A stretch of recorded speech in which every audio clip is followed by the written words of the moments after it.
Hey everyone, and welcome to Big Red Homestead. I'm Josh, that's Caleb, and today, well, a huge win for Nebraska this weekend as we faced Colorado. Finally. We have a lot to talk about today, obviously. Long Beach State, welcome to the volleyball channel today. Yes. Another Nebraska sweeps again. We're reacting to the Colorado-Nebraska game. Obviously did not go as planned, and we're going to have a lot to talk about today when it comes quarterback, the future of the season, the best case scenario, worst case scenario for the rest of the season, what we learned from this game, and so much more. And there was a lot to learn. So without further ado, Caleb, how you doing? You know, I'm hoping we can catch snaps today. That's how I'm feeling. Yeah, we came up with this new thing called the shotgun formation. And yeah, so, you know, when we're doing something that experimental, things go wrong sometimes. I give Jeff Sims some slack on, you know, that's something he's never seen or done before as a QB. And I'm totally fine. Everything's fine. Nothing's wrong. That game didn't matter to me or you or anyone. We didn't think we had a chance to win. I mean, it was whatever. I'm not emotionally invested in the cornhuskers, and they don't dictate any feelings at all that I have. I'm totally numb. So yeah, it's going really well. So today we're going to be talking about all of those things and more. So without further ado, let's start on the offensive side. I mean, of course, you know, if you guys didn't hear, Colorado won 36-14. It was a tough one. There were turnovers all over the place. It was ugly. Basically, Nebraska ended up having 4 turnovers, 3 fumbles lost, a pick.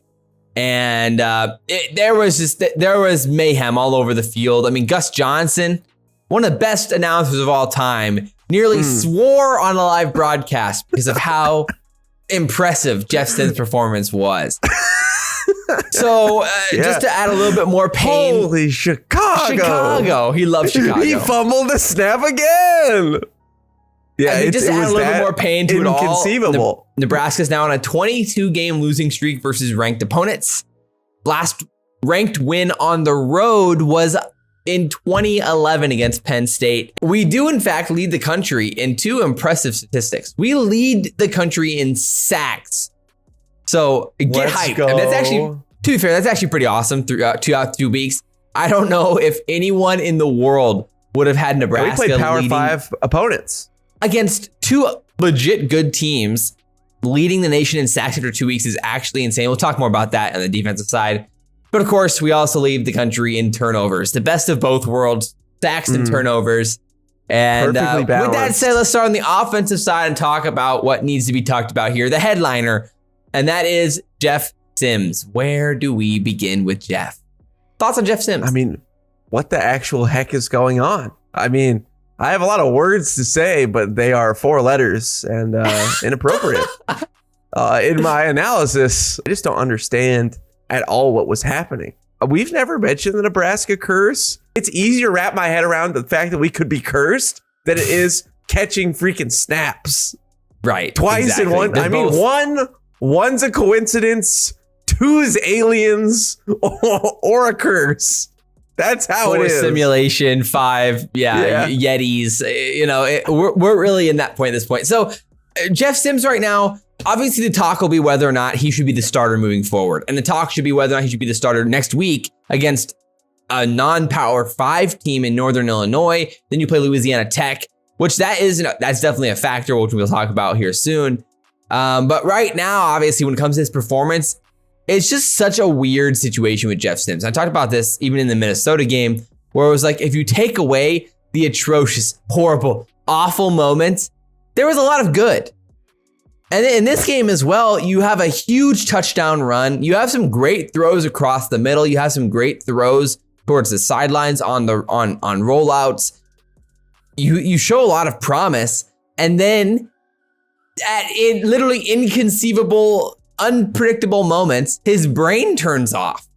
It doesn't make sense. I can think of 8 reasons why not to start Jeff Sims next week versus Northern Illinois. If you make that big of an error, you have to pay for it somehow. Heinrich deserves a shot at this point. He scored a touchdown. He drove down the field. He scored with Fedoni. Fedoni looked better. I mean, yeah, against Colorado's second team. Their first team's bad enough. Of course, the turnovers is what matters here. But I think it's not fair to completely disregard his upside as a player versus what Harburg's going to bring to this team. He has it. What's crazy is that these are fixable mistakes. I mean, the INTs against Minnesota were way more worrisome than the pick fumbles. Against Colorado was just as bad too. Well, agreed. You can live with one pick. I mean, we didn't throw it that many times. And shout out to the coaches. I liked a couple of the times, on some of those third downs, there was only one target, one option. Again, just to simplify that for Jeff Sims. For sure. Well, again, but that's why on that 3rd and 12, though, I was so against trying to throw the ball there. I mean, first of all, I was against throwing on 3rd and 7. Yeah. I would thought we should just try to run the ball, force Colorado to burn a timeout. There was like 3 minutes left in the game, and they only had... Oh, it was terrible. And they had 2 timeouts left, so you could try to play the field position here. Our defense has been holding them all. The whole entire first half was dominating. Cooking them. Instead, we asked Jeff Sims, who we know when under pressure, when having problems, makes bad decisions, when asked to do too much. That's coming off of him fumbling 2 snaps already, where he's not mentally right now. And his first read wasn't there. He looks to the sideline. And of course, there's a horrible ball. Literally doesn't even see the defender. Gets picked off. So bad. Again, when Colorado is down to 2, they would have been down to 1 timeout with 3 minutes left. Our defense has been holding them all day. You get to punt that ball instead. You get to push it downfield, win field position. Who knows? Maybe you force them to go 3 and out, and then you have another chance. A devastating call there. And I'm not loving what I'm seeing from Satterfield so far. Just jumping around here. That's a side note. We can talk about that later. The negative there with Jeff Sims, of course, when you take it in context of the Power 5, right now he is the lowest graded quarterback on PFF, which is bad sign out of all Power 5 teams. That's not good at all. To be fair, out of the Big Ten quarterbacks, it has not gone well in general for Big Ten quarterbacks. Right now, 9 of them are in the bottom half of Power 5 graded quarterbacks, including like Ben Bryant at 71st, which is, they're 72. Jeff Sims is 72. Gavin Wimsatt 66. Ethan Kaliak-Mans 56, which is interesting. And Cade McNamara 50th. So they're on Cal McCord 51st. So there are some like not great ones there. Hudson Card 48th. So we can keep going. Regardless, though, one interesting stat, and I think one of the bigger questions here for Sims is that, and it is a debate whether or not it goes towards our wide receivers or how we're calling the games right now, but he doesn't have a big time throw yet, which PFF defines big time throws as passes with excellent ball location and timing, and usually they're thrown downfield. To be fair, there are some exceptions, like if it's like a 3rd and 12 and you complete like a 14 or 15 yard pass, that would, in a really tight window, that would also qualify as a big time throw. But generally their big time throws are 20 plus yards downfield. And he is one of 7 Power 5 quarterbacks who does not yet have a big time throw. So that does come into play. And so if you can bring in a quarterback that can get the ball downfield a little bit more effectively, then maybe that's something to consider. But at the same time, we really haven't tried to call it much. And then that's a debate of whether or not that's because we're not calling it because we have a lack of confidence in Jeff Sims' downfield ability, or we're not calling it because that's just the game plan. Also worthy. And partially to our wide receivers and in general. And, you think of like even last week where Jeff Sims does throw a good ball and then Alex Bullock completely drops it. For sure. And that would have potentially been a big time throw on a 3rd and like 13 or whatever. 16. Yeah. So, and there's other things here as well. Like currently he's second worst in turnover worthy play rate in the Power 5. He's second worst in NFL passer rating. But what's interesting is he actually has the 9th highest average depth of target, which is really surprising considering the offense and how we try to play. I guess when you think about it, most of his throws have been like across the middle type of targets. Downfield, he's had a few. So it's just interesting that we haven't been able to hit home on some of these types of throws. Yeah, it definitely doesn't feel like it, but I think, that kind of goes back to the game plan, and maybe that's just a sign of we do need more short passes inside of the game plan as well. With those, again, with that depth of target being 11.8 yards, maybe we do need to have a little easier. We talked about that a little bit, right? Like, get some screen passes to Billy Kemp going. Just give him something to make this a little bit easier on him. The comeback routes with Billy Kemp, the comeback, which we saw at the beginning of the game.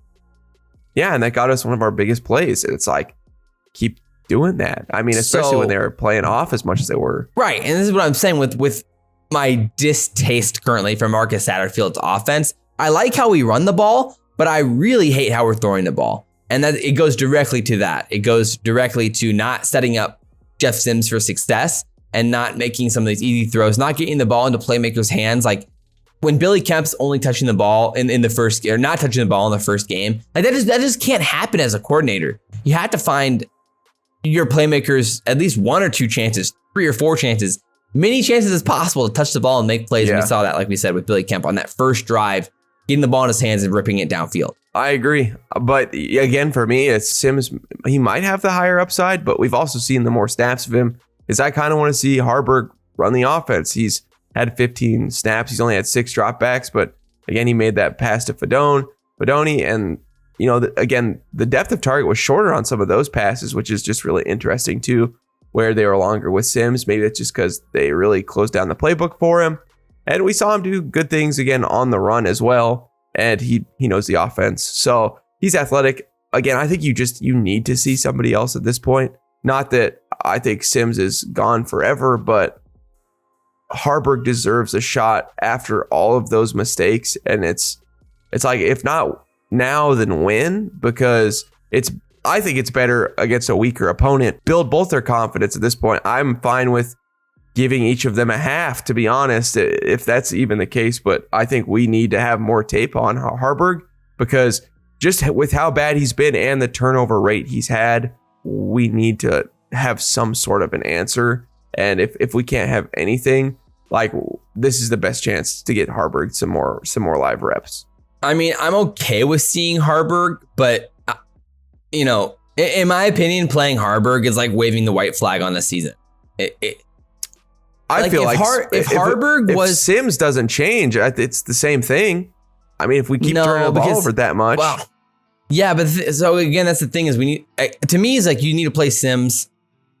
I mean, if he turns the ball over again like this against an FCS or against a non-Power 5 team at home, then that's where I'm like, okay, now it's time.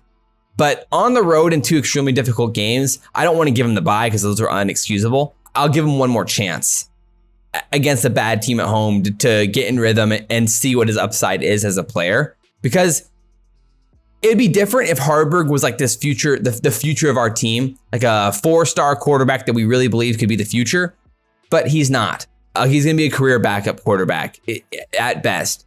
So when with those things considered, in my opinion, you start Jeff Sims, you roll with Jeff Sims, and if it goes real bad against Northern Illinois, that's when you see Haarberg come in. But at this point, you need to build confidence. You need to build repertoire with this wide receiver core. I mean, Marcus Washington didn't play the whole fall, so you're hoping to see him get more and more involved. And we saw him make great plays against Minnesota when he came in, but over time, I think we can see an upside there in the passing game, and hopefully, better protection up front as well. I don't think Haarberg, I mean, this isn't like Matt Masker where he's a walk-on. I mean, he beat out Chubba Purdy. He was a scholarship guy from the beginning. I mean, he was only a 3-star. That's just kind of weird because, it was a COVID season. So, it was just kind of a weird year for him his senior year. I think he has some potential. Again, he's huge. He's got the frame for it. And again, I would like to see more passing in the passing, which obviously didn't look fantastic in the spring game, but really nobody did but Jeff Sims. So I'd like to see what he has. And I think that he deserves probably 25% of the snaps, because at this point, like, we need an outlet. We need an option out of Jeff Sims if this continues. Let's talk about what do you think Matt Rhule will do? Because I would guarantee Matt Rhule starts Jeff Sims. He's going to start. I mean, clearly, if he's not willing to pull Jeff Sims at all really during the Colorado game until way later once he gets hurt. In the post, he said there was never a conversation. Yeah, so I mean, that's clear that like Sims is his dude. He's rolling with him. And I mean, for me, that feels like it's for the season. I mean, unless he starts fumbling 2 snaps a game, it's probably for the season, Jeff Sims. If you play bad against non-Power 5 teams, then suddenly I think that opens up a conversation. But I think we're going in circles here. We'll talk more about that in the upcoming predictions video for Northern Illinois for sure. So when this comes to other things that were the offense, I mean, the receiving core was interesting in this game because obviously the question mark was what we're going to do with IGC injured and all of that. And basically our solution was, well, don't play any more receivers. Let's just keep playing tight ends. And so only 6 wide receivers even saw snaps. And that really didn't even happen until the 4th quarter. So realistically, in any snaps that actually mattered, it was the 3 it was the three main guys here, Billy Kemp, Marcus Washington, and Alex Bullock. And nobody else saw any time. So we're basically down to 3, and the tight end snaps are going to be playing basically a bunch of 12 personnel rest of the season. Yeah, again, there's still hope for Lloyd and still hope for Coleman, I think, as the season progresses. They're clearly just, they want veteran guys. They are not very much a fan of freshman guys playing. Like, that's just, except on the defense. So, but on this it is possible in these receivers, games, these 2 weeks, we'll see him against non-Power 5 teams and games at home. Much more likely. So that will be something to look out for in these games. We'll definitely talk about in the predictions video. Because, I mean, I think both of us feel that Alex Bullock is very replaceable. Especially after this game. He had a really bad game. Yeah. After the first game, it was like, well, maybe he was the only one getting open, but that wasn't the case. Right. So we'll see what happens. I mean, there's obviously still room for him to improve as well. I mean, it's not like he's played much football before this either. So, true. That is up for question as well. The other thing we definitely learned is that Gabe Ervin is a beast, and we were running the ball well. The offensive line in the run game had an inconsistent day, especially in the first half. They were really struggling to make anything happen up front. But in the second half, we started seeing things open up a little bit, and we saw Gabe Ervin really make the most out of some bad plays and have some great runs towards the outside and make some just really lovely runs in this game. What are your thoughts on this running game and this offensive line? Where are you at?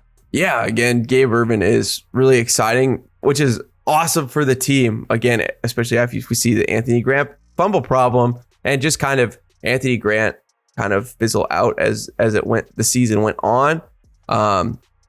Irving has the highest PFF elusive rating in the Big Ten, which is very exciting. Out of all the running backs, at least 5 rushing attempts. And, that is missed tackles plus design run attempts and receptions and yards after contact, all those are mixed into that formula.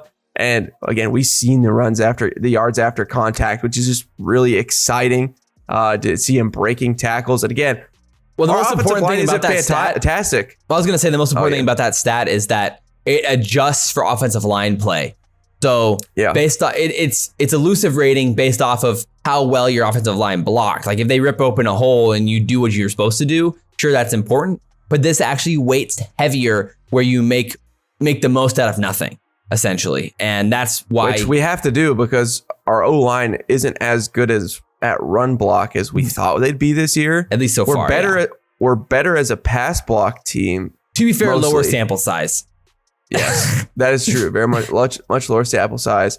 And that is that's with an asterisk unless your name is Turner Corcoran. In the pass game, you're only as good as your worst player, though. The weakest link. So yeah, and let me tell you, it's problem. Weak. It's weak. Yeah. It's everything else is an iron chain, and then the rest we got paper mache. Again, I think the run block, I do think that will build as the season progresses. Again, agreed. When Teddy gets healthy, and hopefully some of these other young guys, continue to develop as well. But yeah, Ben Hart with another solid pass blocking game, so that's exciting. Like he's moving up in the world, which is exciting. I mean, that's the thing is you can see a world where this offensive line really levels up in a world where Prohaska starts. In a world without Turner. But at the same time, I don't want to get my hopes up with Prohaska considering because he had some bad games. He was not good. And he's coming off injury again. So it's just, it's hard to imagine a world where he gets that much better at left tackle. And that's the biggest problem season long here. But he could have been really hurt most of the last time we saw him. So the one thing that I did like a lot, though, was Fedoni's improvement in pass block or in blocking in general. Yes. And we saw Gabe Ervin really do a good job in pass pro this time around. So we saw him fill the gaps well, and we're starting to figure out where our weak side is here. So I think he's starting to anticipate where his pressure's coming from a little bit more effectively. Our wide receivers on run block as well, or just blocking in general, was much improved. So that was clearly a point of emphasis, and seeing that kind of get applied was much needed because it was not good week 1. Right. That's what I'm saying. Like the offense, there's a lot of positives here, man. There's a lot of positives. Just turnovers. There's just one huge negative. Yeah. It's sinking the ship. It shadows it all. Yeah. And so it's like, that's why I still have more optimism than most Husker fans when it comes to the rest of the season, especially when you put it in the context of the Big Ten. But we'll talk about that in a second. On the defensive side, What are your thoughts here? Ty Robinson returns. We have a lot of pros and cons all over the board. What were the biggest things that stood out to you? A bunch of really good things. Again, our defense kind of, again, with a very good offense. We now see 11 that tackles Sanders, for loss, 8 sacks. Yeah, 8 sacks. Again, we knew this offensive line was bad, but that means that our D-line and our pass rush is respectable because we only did what we were supposed to do. We did better than we were supposed to do with 8 sacks. Lots of pressure on Shedeur Sanders. Yeah, so that's a great thing for our defense. You know, Cam Lenhart looked way better this week. And honestly, when Ty Robinson came back, it's like, well, just put Cam back in, honestly, because he looked better than Ty Robinson did. Mekhi Gaboyor, he looked awesome, had a breakout game. That was the other big thing for our defense. 43 snaps, 11 pass coverage snaps, 18 on the line. And again, I would like to see him just fully replace Henrich at this point as well. Just give a nice switcheroo. Yeah, and, I mean, Henrich was back and he played 18 snaps. And once again, I mean, we saw he was okay on the pass rush this week. Yeah, he's just an awful tackler. He's horrible in space. He's not great at the point of attack. It's like he brings nothing to the linebacking core that anyone else can already do. And like now that you have Mekhi, who looked really good, especially in pass pro, and in a world where we're running 3-3-5, like a guy who can get around the field like that and be athletic and make plays is so important. And he fits it a lot better. He fits it so much better. So it's like, why would you ever play Nick Henrich? It makes no sense. I mean, he basically just played because he was back. So it was like, you got to play the guy who's back. Even John Bullock, he's basically Henrich, but just pretty much better in every category. Like, you know, they play very similarly, except Bullock has a little bit more speed. He's a little bit more physical. He's better in the run game. And right now, actually, John Bullock's actually been really good in run stop specifically. Right now on PFF, in run stop percentage, he's actually top 50 out of 674 qualified players on the defensive side in run stop percentage, which is essentially tackles for loss in only run snaps or only in plays that are designed runs. So really solid. And we've seen that in these two games. I mean, he's made plays at the point of attack and behind the line of scrimmage that have been really impressive. So overall, the linebacking core continues to surprise and be better than we thought. Specifically, thanks to John Bullock and now Mekhi Gaboyor as well. Yeah. And again, the secondary looks very solid. Quinn Newsome had a really good game. Dude, Newsome's a beast, man. Deshaun Singleton, again, I love so much the defense's engine that we have. Dude, right? Our hits are so much better. The tackling is, I can't emphasize this enough, there. So much better. It's great. Just one-on-one tackles that we need to have. That little screen play that would have been a touchdown without Deshaun Singleton coming in there and snuffing it out. It was plays like that, again, we don't make last year that we made this year that do give me excited. And again, we have this defense that can fix mistakes.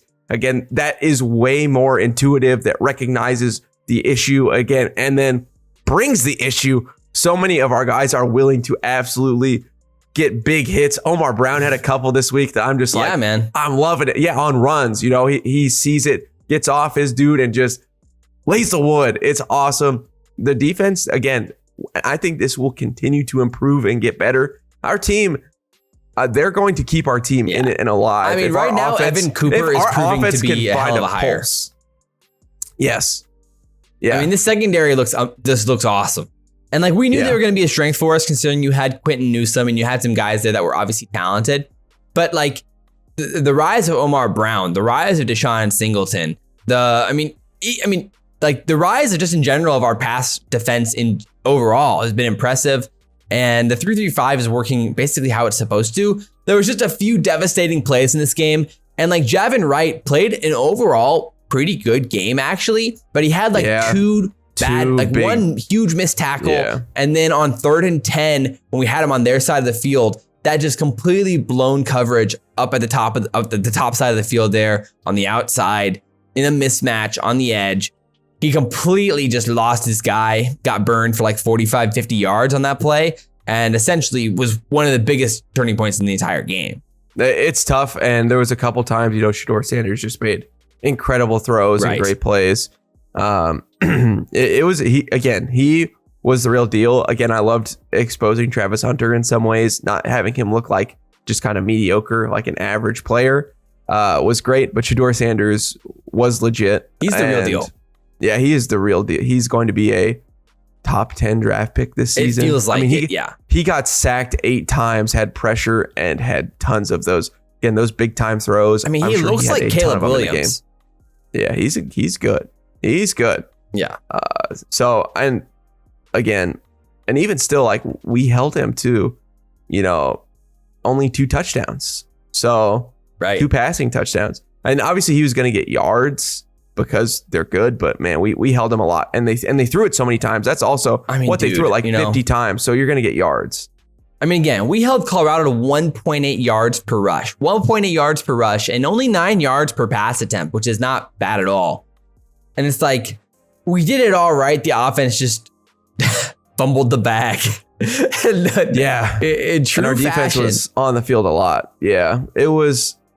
And again, the positions that our defense were put in were terrible, and we held them to field goals on a lot. Obviously, the last, the play before the second possession before the half where they get the touchdown, that was kind of, again, just that big breakdown, and then another really big play. But besides those two, we had them, and that's the other thing is when you play a great team that has a great quarterback, like those things are going to happen. You don't win every play, and we kept Travis Hunter in check as well. Yeah. If our offense can find any sense of a pulse, any signs of life, I mean, because this team's dangerous.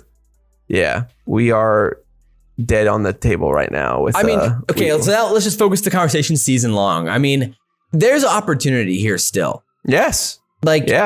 Even though this I'm ready to get my heart broken. Devastating. I mean, it feels like there's nothing going on.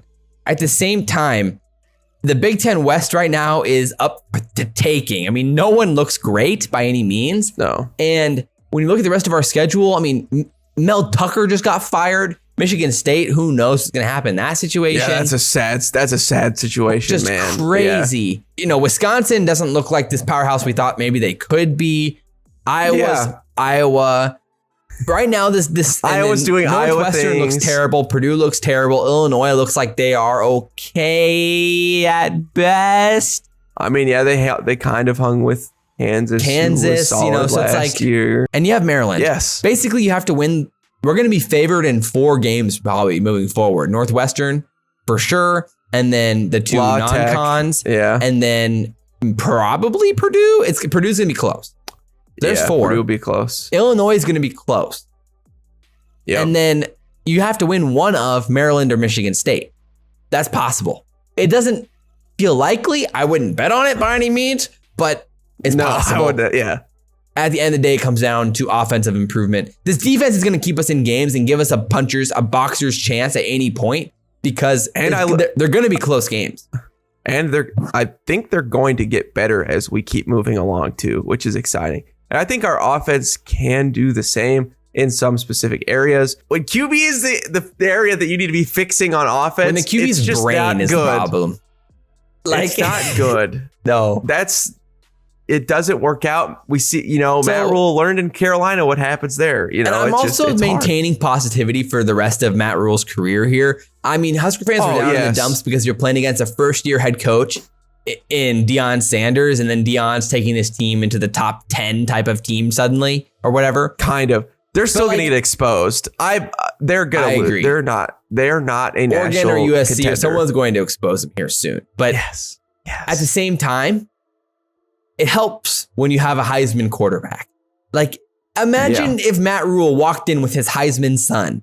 So this team, if you put Shedeur Sanders on Nebraska, we're going to look like a top 10 team. Because our defense is actually respectable. Imagine Travis Hunter would also be added like that. Right. Those You're two. attributing this insane turnaround to Colorado. It's really his son is the difference between them being great and not.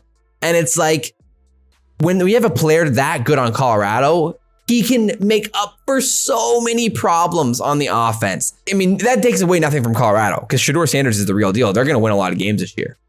But at the same time, the doom and gloom for Nebraska is solely because of Jeff Sims versus Shedeur Sanders right now. I mean, that's literally what it is.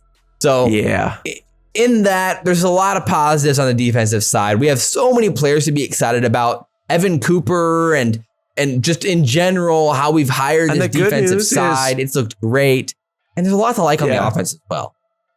I mean, and that's why, we kept Dominic Rhule around. It was to get Dylan Rhule, and that was smart on because we know we have to get QB. And so it was worth the shot. Most Husker fans are in consensus. If we had a quarterback that was at least average, we're not asking for Shedeur. No. We're not asking for Caleb Williams. Casey Thompson. Yeah. It's just we're asking for an average quarterback. And if we could have had that, and I still think that you're right, there is room for Sims, but I mean, I'm not convinced after 2 games that he can figure out the turnover problem. That's my worry. He has above average abilities, and then the below average quarterback is probably better because we at least won't cough up the ball.